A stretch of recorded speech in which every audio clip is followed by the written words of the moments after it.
We are back at the headquarters of Crossover Records, and we have another artist spotlight for you guys. And the spotlight today is on Spoken, which is our first release. And we got a lot of history with these guys, but more than that, they have massive history. And we have Matt Baird here today, chilling, my homie. Hey.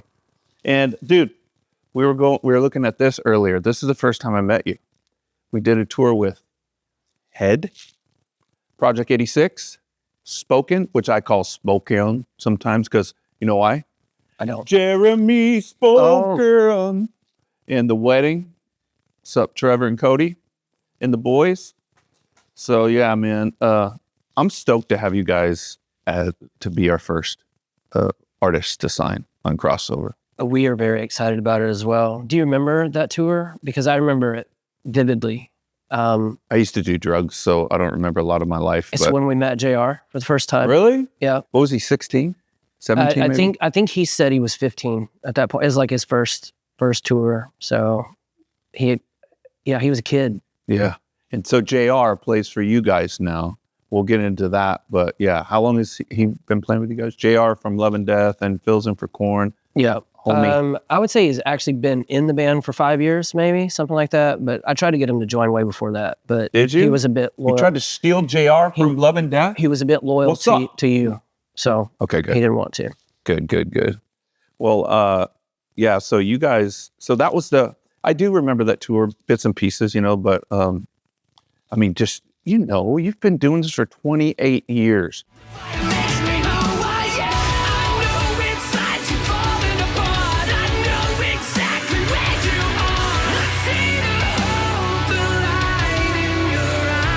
Yeah. And do you remember every place or every tour or every, Unfortunately, I remember most venues. I can remember the layout of the room. I can remember if it was a decent show or not, or who was there that might have been very difficult to deal with.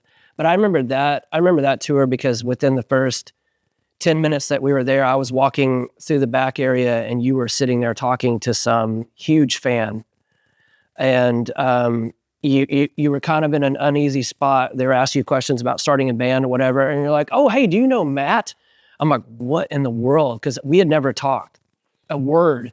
And so I sat down and I tried to contain everything that I was feeling about being in that situation. And we talked to this guy about, here's some ideas of how to start a band. And here's, the town that you live in, are there other musicians? Yeah. And he's like, oh, okay. And like, you're like, yeah, totally. I agree with Matt. I'm like, what is happening right now? Thank you.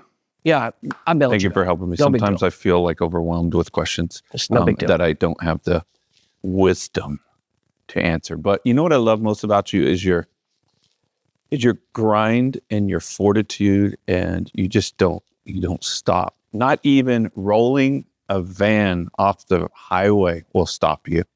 And that happened recently, and we can get into that later. But like, you got bit by the bug at what age? I got bit by music I was 10 years old in 1980. Back in Black album came out, and I was just like, what is this? Yeah.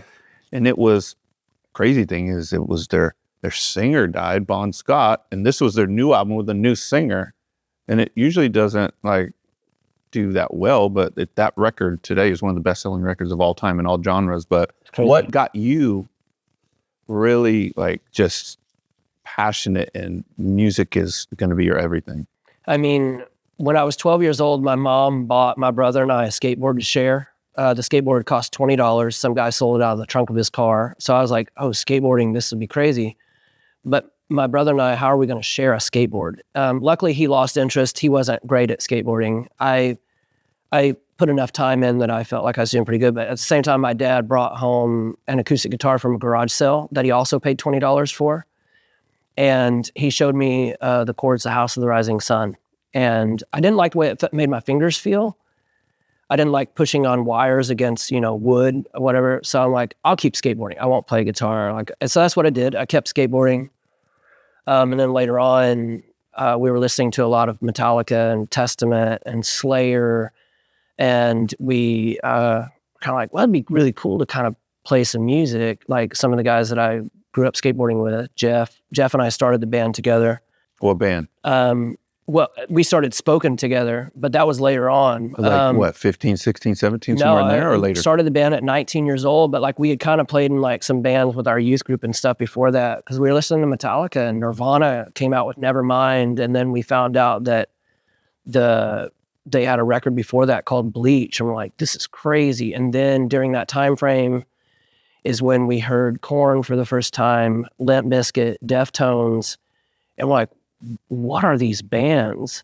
And I've talked to you about my feelings about Korn and you guys inventing a genre of music and of how that played such a huge part in our lives. Because like Korn was involved in the first conversation that we had about having a band name, because we didn't have a band name. We were already playing shows. We were out of high school. We're like, what are we doing? 3 of the guys were actually seniors in high school at that time. And we're like, well, Deftones is the best name ever. It's already taken. Limp Bizkit's not a great name, but it works for them. Korn spelled with a K and a backwards R, right? That was it. And we're like, how about Spoken? Our drummer said that. He's like, how about Spoken? We're like, cool. That was it. Really? So you were involved in that for me. That's crazy. From age 19 on. See, I thought back in the day we should give Deftones crap because we knew them and we played some shows together in our each respective hometowns, and we used to get drunk with them, and we'd be like, "You're like, I love your band, the Mighty Boss Tones," you know, and like, so I think it was. I think we thought their band was called the Deftones. The Deftones. So we were like the Mighty Boss Tones or whatever they're called. And Korn was just kind of a goofy name, but like mysterious because the K and the backwards R and whatnot. And so, yeah, but I never knew, unless I forgot, because I do have a bad memory, that I don't think you ever told me that we were involved in the conversation when you're trying our to band. Like That's crazy. We played this show in someone's garage in Avoca, Arkansas, and we were playing 3 songs. One of them was a Rage Against the Machine cover, and like the other 2 were songs that we wrote. And we were done with our set, and I'm like, hey, thanks. We didn't have a band name. I'm like, thank you guys. And that was it. So that night at 2 a.m., we went to the park by where we lived, and we're like, we've got to have a band name. And I remember sitting on the merry-go-round, and we had a 2-minute conversation, and you guys were in the mix of that conversation. Come on. What about singing, though? Like, when did you decide that you were going to be the vocalist? I mean, I quit singing when I was 12 because my brother embarrassed me. Like I remember the story. You remember? Yeah. So like 12 years old. But they don't remember. So yeah. Okay. So 12 years old, my brother walked in. I had a friend over, and he was like, hey, look what I found. And I knew what it was. Like immediately my heart stopped beating. It was a cassette recorder that had a cassette tape in it that was me singing Michael Jackson songs a cappella. I mean, just full on top range, go for it. I was singing Man in the Mirror, and he played it, and I lost my mind. Just to make the boys laugh? He played it like that? Or was he Yeah, he was like, check out what I found. And it's like, I'm stopping with the man. And, I'm like, look how good he sounds, bro. Like, I was so upset, And I like his voice so much that sometimes recently, I had him send me an a cappella version of one of his songs, and he sent it to me, and I watched it like 40 times. And you asked for that. You asked for it a while back. I'm like, no way. That's crazy. No, I'm not doing that. And I ended up doing it. I was on some really long drive to go play an acoustic show, and I'm like, you know what? I guess I'll try this. And it was okay. I was having an okay vocal day. So I was like, I'll record it. Dude, you're having a good vocal day now, singing Michael Jackson like that? I want to hear more. So I quit singing in that moment. I'm like, I'm not, done. No way. And were you? No way. I was 12 years old at that point. Let me ask you this though. Did you have some of the skills that you have now at 12? Like, was it good, but you just believed a lie because you got humiliated by your brother? I go back and forth of whether it's good now, so I can't really answer that. Like I thought it kind of sounded like Michael Jackson, I'm like, man, that's so cool. Do you have that tape? Oh, no way. That was gone a long time ago. Dang. I probably threw it away. So what gave you the confidence again? I started going to a church across the street from where I lived because of skateboarding in a parking lot. This kid's like, hey, can I see your board? he did a trick that I was learning. I was learning heel flips at the time. And I went into this, we're having some junk food if you're interested. I went in, it was what they called a potluck dinner. And I loved it. I loved being there. Churches always give, they're like, they Food want you galore. healthy spiritually, but totally sick and unhealthy with bad food. Yes. And I loved being there. And they made me feel welcome. And so I started going there every opportunity. And they decided they wanted to start a youth choir on Wednesday night after youth group. I'm like, why would you do that? Like, that's taking away an hour that I could be skateboarding. Like, to do youth group, I don't like to do this youth choir after youth group. And so I went to it because everyone else went. And it was a very, it was a life-changing moment for me because I didn't know how much it was going to impact my life as a whole. And Perry Butcher, who was an architect, he was going to be the director, and his wife was going to play piano, and they're going to do this youth choir thing. I'm like, this is such a bad idea. How old were you again? At this point, I was 14 years old. Okay, got it. So 14, my mom didn't even know I sang at 12 years old. Like, when that whole cassette tape recorder thing, she's like, Matthew, what's wrong? She called me Matthew if she was trying to get through to me or if I was in trouble, right? So we're in this youth choir thing. And so Matthew, have you forgiven your brother? I'll talk about him often about it. Like, I guess so, yeah. Okay, great.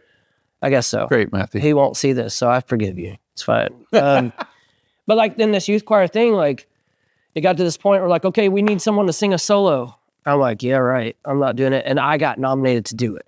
And I don't know why. Man in the Mirror by Michael Jackson. They're like, you do it. Okay, you do it. I'm like, I'm not doing it. And they gave me a microphone. And this moment has stuck with me. And I talk about it often because it meant so much to me.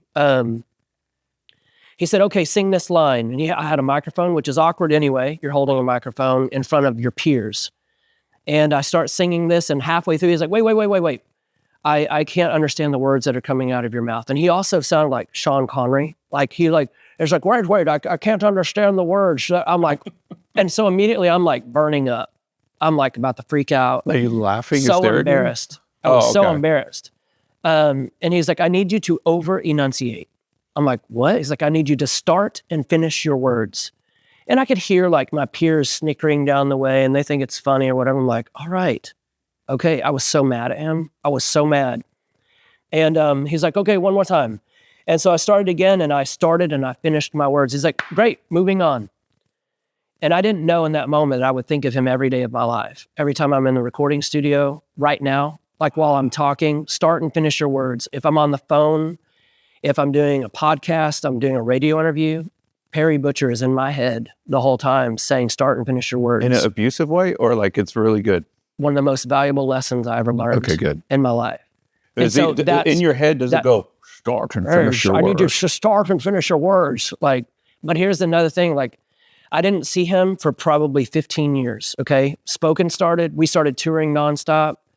I went back and I visited that church and I saw Perry Butcher in the choir. I'm like, no way. I have to tell him. I have to tell him that he taught me one of the most valuable lessons I've ever learned in my life. And I apply it to my music career every day. Wow, and so at the end of service, I went up there and his back was to me and I put my hand on his shoulder and I just started talking like, Perry, Matt Baird here, you taught me one of the most valuable lessons I've ever learned in my life. I start and finish my words and I think of you in a recording studio. I just told him all of it in 10 seconds. And I see a tear start to come down his face. He made some noise and walked out the side door.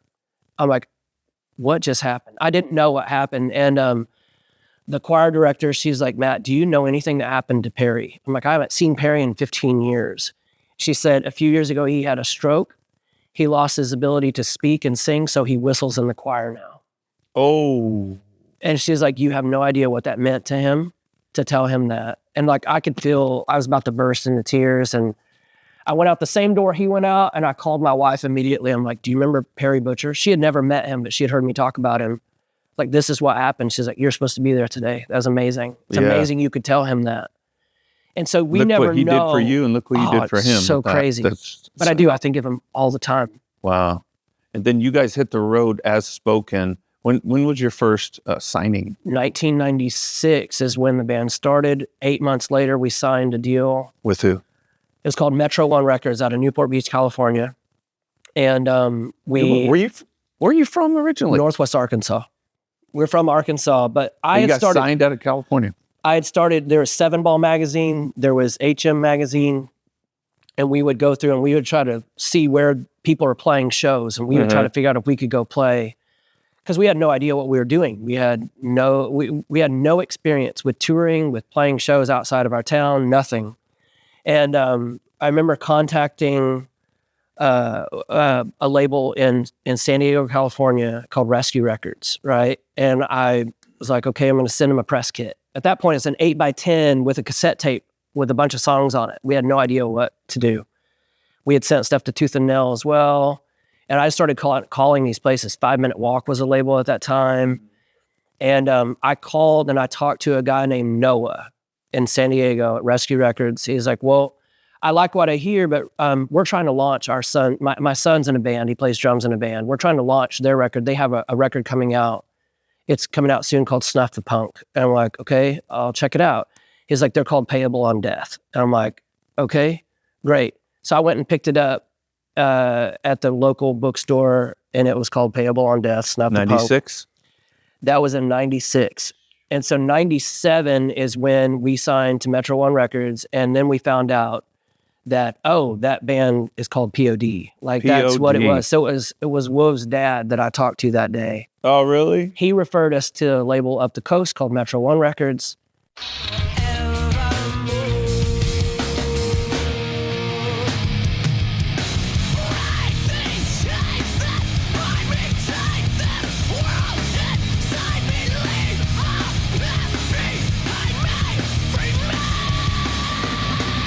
Yeah, I've known him since like 98, 99. Yeah, he was the reason that we got signed to that first deal. He got us an opportunity. Really? Yeah.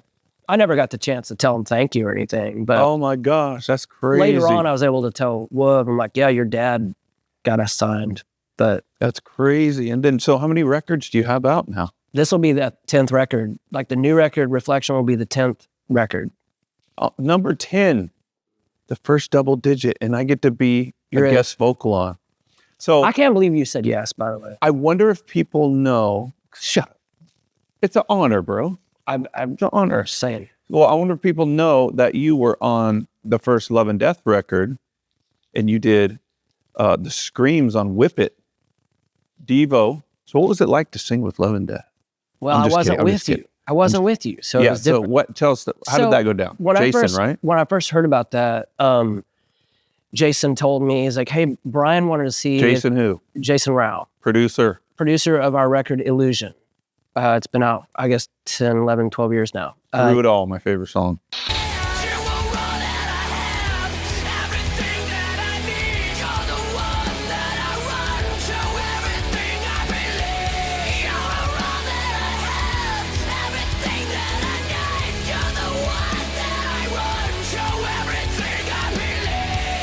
From Spokane.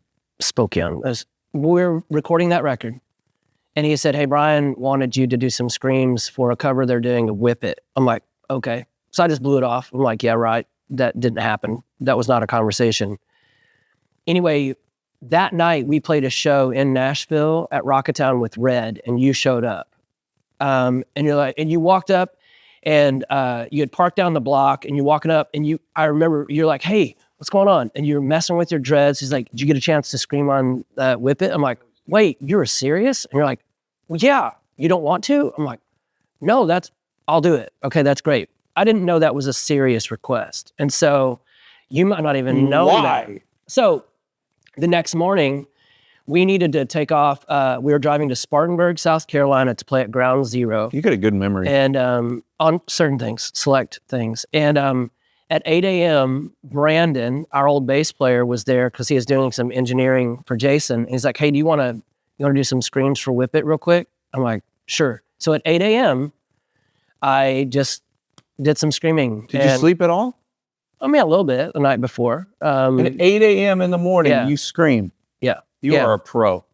I just didn't want to miss that opportunity to do that. And so I did that, and then we took off to Spartanburg, and I heard it later on when it came out, and I'm Freaking like, oh, amazing. crazy. It's one I'm of on my that favorite record. songs Love and Death did. And you guys have a new record coming out. Again, I'm going to say that March 15th. We are honored to put it out. And you guys have a lot of dates this year, right? Like you have been busy booking some, tell us about It's that. shaping up nicely. We have a couple short runs with the protest coming up, which is right when the record's coming out. And then we go out with Disciple for Nice. several shows. And then we have festivals lined up for the summer. We'll be routing in between all those festivals, and it'll be a busy year, which we're excited about. A lot of good spoken stuff coming out, just new music, new touring. So before we wrap it up, I have two final questions I just want to ask you. It's been 7 years since you released your last record. So the first question is like, how do you feel about this new stuff compared to that? And like, where is spoken at sonically and with songs and everything? And with this new record, how do you feel about it? And the second one is, what keeps you going for 28 years just to grind this out? You know, I started a little bit before you, but I took like 8 years off and I didn't tour. You've been going and going. You've had setbacks, you've had challenges. You rolled your van, you ended up upside down in your van a couple months ago. Yeah. And you're just like, you inspire me. You just like go and you grind so that's the second part question. So Okay. I mean, it has been 7 years, and I lose track of that because, I mean, once we record a record, I don't listen to it. If we play the songs live, cool. I don't go back and listen. I feel like that was that chapter of life that was recorded in song form, and keep going, keep trying to move forward. I don't really get excited about hearing my voice. I don't. crazy because it's so good. But you're kind. They're just, once you live through a situation, you write a song about it, especially if it's a song about overcoming something or moving past it, it should be in the past. And I get it. It's documented in a song, but there are elements of life that you don't really want to remember. You want to grow from it. You want to be able to become a better person and your character be built because of it. But you don't want to think back on those things and dwell on it. So I see that a lot with our songs. There are just a lot of pieces of that puzzle that I don't want to relive, because I see it as like, okay, I made it through here. I went through these twists and turns and these setbacks and completely ridiculous things that happen, but we're here now in a better spot. How do we move forward? And so that's what a lot of this record is about as well. I mean, reflection is about, it's a reflection of life. It's looking back, but yet moving forward. It's not about staying there. We can't stay there. So I am excited about, a new record and new music for people to have something new to listen to, but also to hear another chapter of our band's history. Yep. The same reason Spoken started 28 years ago, the same idea, the same passion, the same goal of when we started a band was to start a band and to tell people the same thing that I heard when I was 14 years old. It's the thing that changed my whole life. And that is like, we use music to tell people that Jesus loves them, has a plan for their life. That's why I keep fighting and keep going, and new members here and there, flipping a van, keep going. And my wife is extremely supportive of it. She's like, I know this is what you're supposed to be doing. And we both understand that I won't be able to do it forever. I won't. And I live with the reality of every day when I wake up, one, I'm lucky to breathe. I'm lucky to be breathing. I cannot believe I'm sitting here talking to you right now. Like the 14-year-old Matt Baird is losing his whole mind sitting here right now. Well, we've already done stuff together. I understand that. It doesn't matter though. It's still Brian from Korn. Korn is still Korn. It's just. I appreciate that. And it's just what you're it is. You're my brother, and it's an honor to me too. And so I keep moving forward because I feel like it's important. I feel like it's important to be able to play shows and to be able to communicate with the people that have supported our band for so long, and we're a family, and I think it's important for us to all work together for the same good, and that's how to make the world better, and how do we bring hope to the world. And with everything to do with Spoken, it's about the hope of Jesus. Yep. That's it. Yep. Well, we are stoked. Thank you for coming today. Absolutely. And we're so stoked and can't wait for March 15th so everybody can hear the new record. So you guys, mark your calendars. The new Spoken record, March 15th, coming out. There's going to be a lot from Spoken this year. So check out their tour dates. And anything left you want to tell everybody? Thank you very much for caring about anything that has to do with Spoken. We appreciate you. All right, you guys. Well, March 15th, Spoken, new records coming out. Check out all the different types of vinyls we have and go check them out on the road. Again, thank you very much. Thank you very much.